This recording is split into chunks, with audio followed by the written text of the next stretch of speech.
She thought she could have a black man removed from first class with just a few carefully chosen words, until he calmly reached into his pocket and flashed his Navy SEAL badge. Everyone on the plane held their breath. Patricia Langford strolled through Dallas-Fort Worth International Airport, her designer carry-on gliding smoothly behind her. She had taken this flight route countless times before, Dallas to Washington, D.C., first class, the only way she ever traveled. Everything about air travel felt predictable to Patricia. The priority boarding, the complimentary champagne, the hushed conversations between professionals. She expected comfort and exclusivity. So when she approached her row and saw a black man in his 70s in a crisp navy blue suit already seated beside her, her steps faltered. The man had silver gray hair cropped close in a military fade. His dark skin, weathered by years, would appear to be outdoor service. He had an air of quiet confidence, his laptop open, eyes scanning the screen as if reviewing something important. Patricia's lips pressed together. She set her designer tote down with a little too much force and took her seat, barely masking her displeasure. First class wasn't supposed to be like this. The man beside her, Marcus Washington, barely acknowledged her. He was focused, typing effortlessly, absorbed in his work. The glow from his laptop reflected against his dark skin, highlighting the sharp angles of his face and the disciplined posture that spoke of decades of military bearing. She noticed a small pin on his lapel, some kind of military insignia. Patricia inhaled sharply through her nose, shifting in her seat. Her purse accidentally nudged his armrest, no reaction. She sat up straighter, glancing around as if expecting a flight attendant to notice this mistake. Then she took it a step further. She leaned slightly toward him, just enough to make her presence known.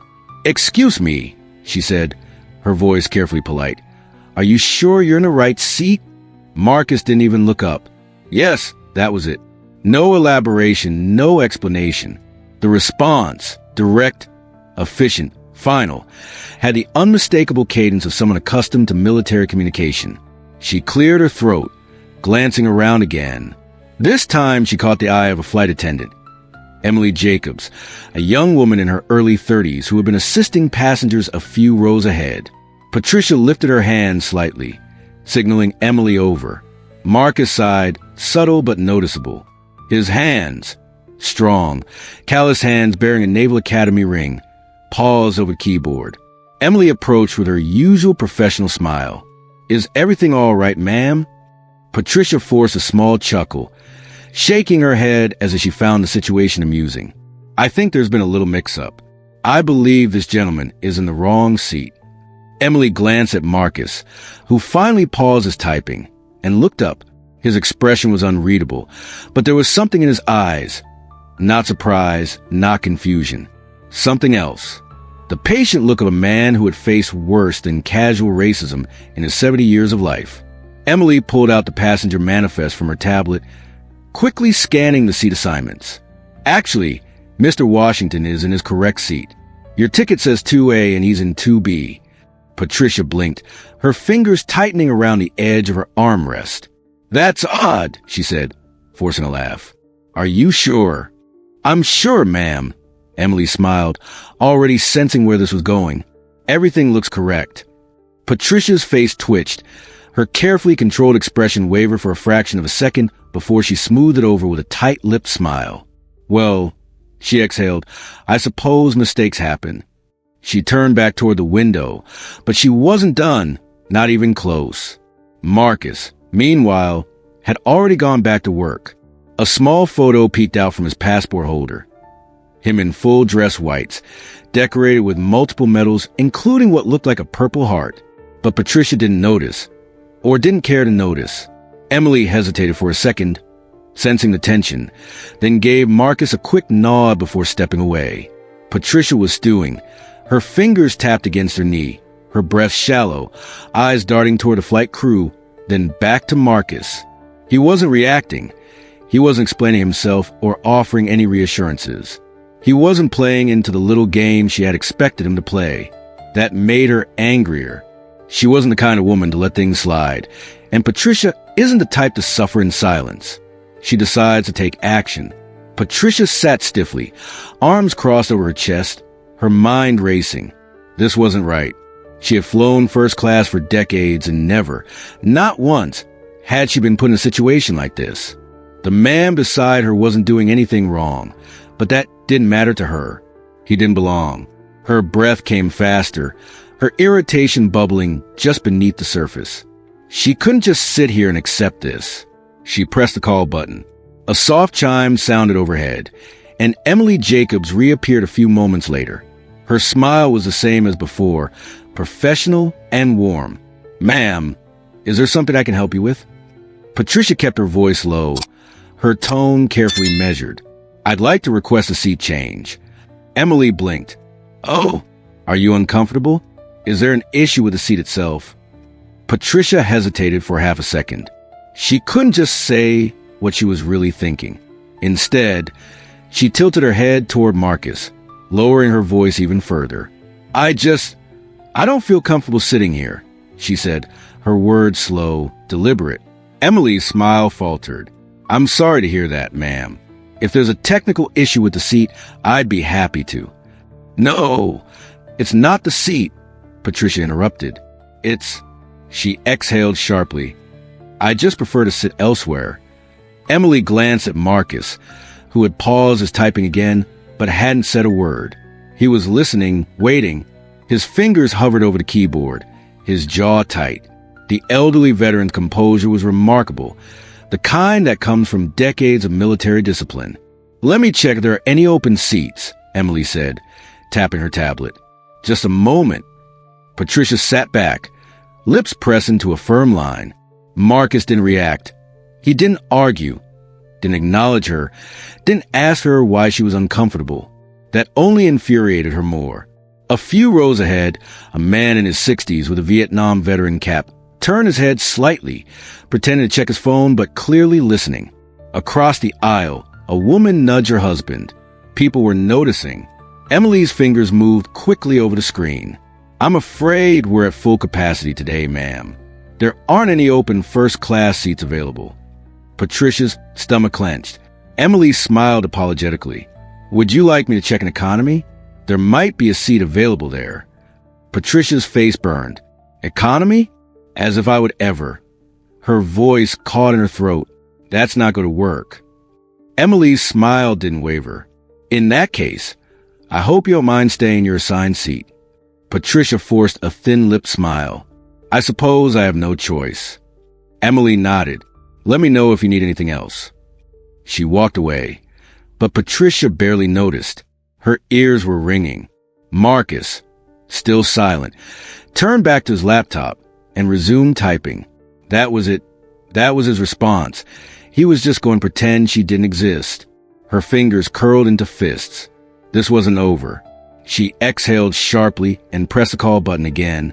This time, Emily hesitated before coming back. "Ma'am." Patricia sat up straighter. "I need to speak to someone in charge." Emily's face remained neutral. "I'm the lead flight attendant on this flight. Is there something I can clarify for you?" Patricia's voice sharpened. "I need to speak to the head crew member or the pilot." A murmur spread through the cabin. Someone let out a quiet chuckle. Emily's expression remained professional, but her patience was clearly thinning.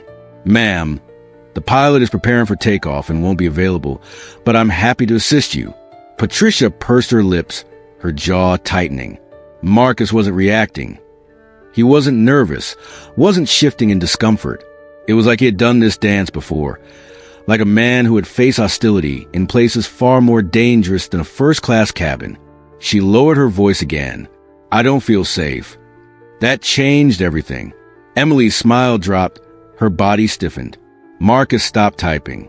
Across the aisle, the Vietnam veteran wearing a Bluetooth earpiece muttered, "Here we go again." Emily straightened up. "I'm sorry, ma'am, but can you clarify what you mean?" Patricia folded her hands neatly in her lap, tilting her head slightly. "I just don't feel comfortable."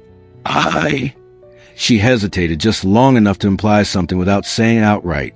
"I don't want to be difficult, but I think it would be best if someone else took this seat." Marcus closed his laptop. This time he looked her directly in the eye, and for the first time, Patricia felt a flicker of uncertainty. The 70-year-old black veteran's gaze wasn't angry. It was evaluating, calm, the look of a man who had assessed threats in combat zones. A hush settled over the cabin, the weight of Patricia's words hanging in the air. "I don't feel safe."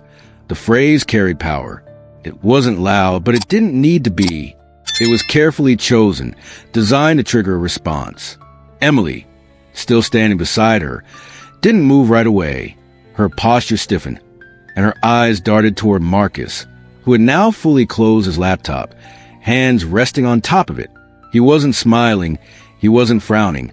He just stared at Patricia, studying her. Patricia didn't waver, not yet. Emily exhaled slowly. "Ma'am," she said carefully, "are you saying you feel threatened?" Patricia tilted her head slightly, giving the smallest shrug. "I'm not saying that.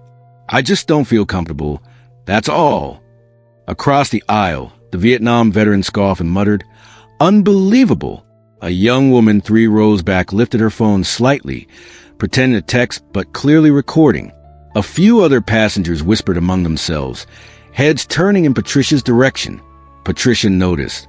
She could feel the shift. The tide was turning against her, but she wasn't about to back down. "This is a simple request," she continued, feigning politeness. "I'm just asking to be accommodated. If I'm uncomfortable, I should have the right to move seats, shouldn't I?" Emily's jaw tightened. "Ma'am, I already checked, and there are no open first-class seats available." Patricia pressed her lips together. "And coach?" Emily hesitated. "There are 2 open seats in economy." Patricia straightened. "Perfect. He can take one of them." A low ripple of murmurs spread through the cabin. Marcus inhaled deeply, his fingers drumming once on the surface of his laptop, before going still. He wasn't arguing, wasn't responding, but he also wasn't moving. Emily blinked, as if replaying Patricia's words in her mind to make sure she heard correctly. "Ma'am," her voice was lower now, firmer. "Just to clarify, you wanted to move this passenger to economy because you don't want to sit next to him?" Patricia nodded once, sitting straighter. "Yes." Emily inhaled through her nose. "That won't be happening." Patricia's eyes snapped up. "Excuse me?" Emily folded her hands in front of her, voice unwavering. "Mr. Washington has a first-class ticket, just like you. He is in his assigned seat. I cannot and will not ask him to move."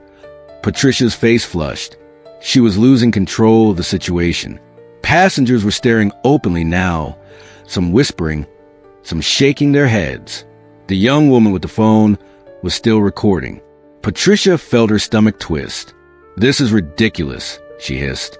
"I am simply asking for the same courtesy that would be extended to anyone else who feels uncomfortable."